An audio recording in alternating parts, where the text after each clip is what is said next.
Okay, so we're going to do a deep dive today into the story of Liam Ditchfield, a former gang member from Liverpool. You guys know we love to go deep, and this one's pretty intense. Yeah, his story really stays with you. It does. It does. So we're going straight to the source.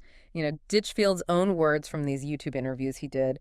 And what's incredible is how raw and unfiltered he is. Definitely not what you'd expect. Right, like he doesn't hold back, which makes it at times difficult to hear, but it also makes it so powerful because you get that true sense of what he went through. I agree with that. I mean, you can really tell he's not shying away from anything. Yeah. And one of the things that struck me right away was how he described the Liverpool gang scene. He called it the jungle. Oh, wow. Yeah, and that image, right, that word, the jungle, it just like hits you. It just kind of makes you think, like, what is that like to be in that environment? Exactly. You can almost feel the atmosphere he's describing, this idea that you're trapped constantly looking over your shoulder. It's interesting, though, right? Because that one word, the jungle, it gives us this really clear understanding of the environment that can lead to these gangs forming in the first place. Oh, absolutely. When we think about a jungle, we think danger. We think unpredictable survival of the fittest. And I think that's reflected in a lot of these situations where you have these communities facing poverty, lack of opportunity, and joining a gang can feel like the only way to gain any kind of power, any kind of protection.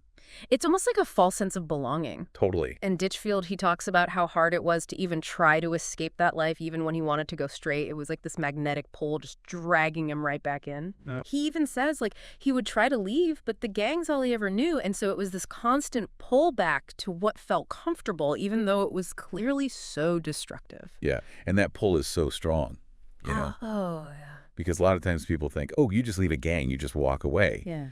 But it is so much more complicated than that. And what we often forget is that these gangs, they offer this sense of belonging, this sense of purpose, sometimes even this warped sense of family that's just really hard to find in other places in their lives.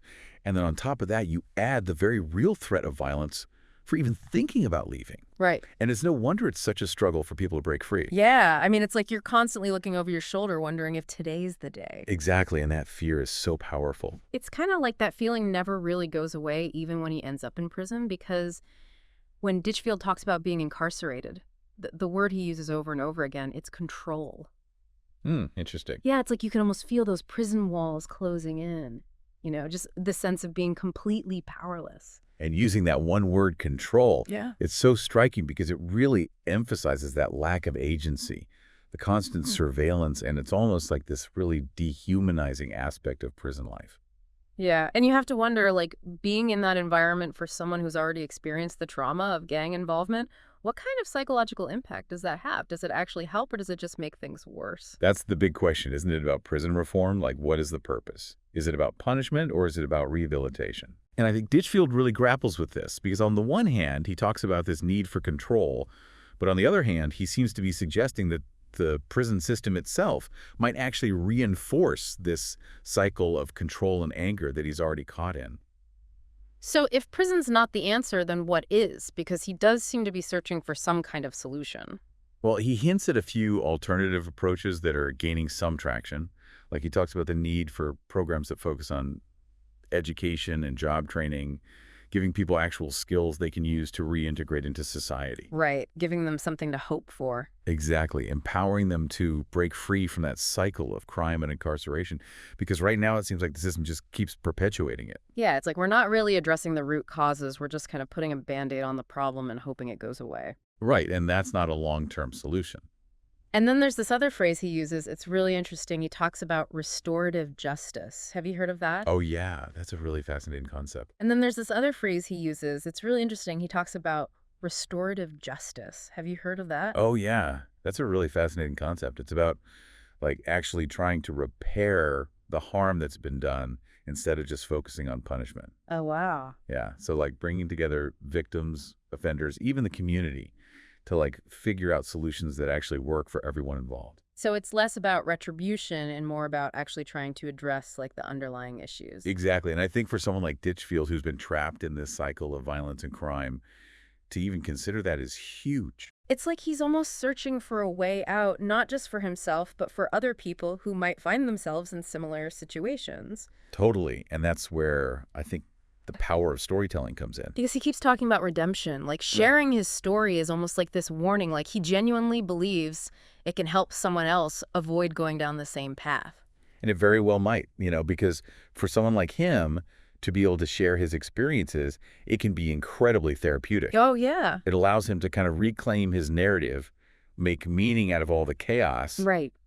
But it also has this potential to reach other people who might be headed down a similar road and show them that there are other options. It's like a beacon of hope. Exactly. But even with that, you still have to wonder, like, can someone truly find redemption after a life like his, especially given how open he is about the things he's done? That's the million-dollar question, isn't it? Like, can people really change? Are they defined by their past? Right. And I think Ditchfield's story really forces us to confront those questions without giving us any easy answers. He doesn't try to hide from his past either. No, he owns it. He owns it completely, and yet you still see this desire in him to use those experiences to make a difference somehow. And that's what makes it so compelling. He says at one point, it's about breaking free. And I think what he means is not forgetting where you come from, but using it to build something different, something better. You like that idea of turning your wounds into wisdom. Yeah, and it makes you think, is redemption really about erasing the past? Or is it about confronting it head on and then choosing a different future? I don't think there's a single answer to that. Probably not. But I do think Ditchfield's story shows us that it's possible to create a new path for yourself, even after you've been through something incredibly difficult. It's a powerful reminder that the choices we make and the circumstances we find ourselves in, they're all connected. And it's not always easy to untangle those threads. It's complex. It is complex, but it's a story that stays with you long after you've heard it. And I think that's what makes it so important. It definitely makes you think. It does. And sometimes that's all we can ask for, right? Something that challenges our assumptions and makes us look at the world a little differently. Absolutely. And Ditchfield's story definitely does that. It does. So if you're looking for a story that will stay with you, that will make you think, make you question your own perceptions, then this is definitely one worth checking out. And who knows, maybe it'll even inspire you to look for your own form of redemption in whatever way that makes sense for you. Couldn't have said it better myself.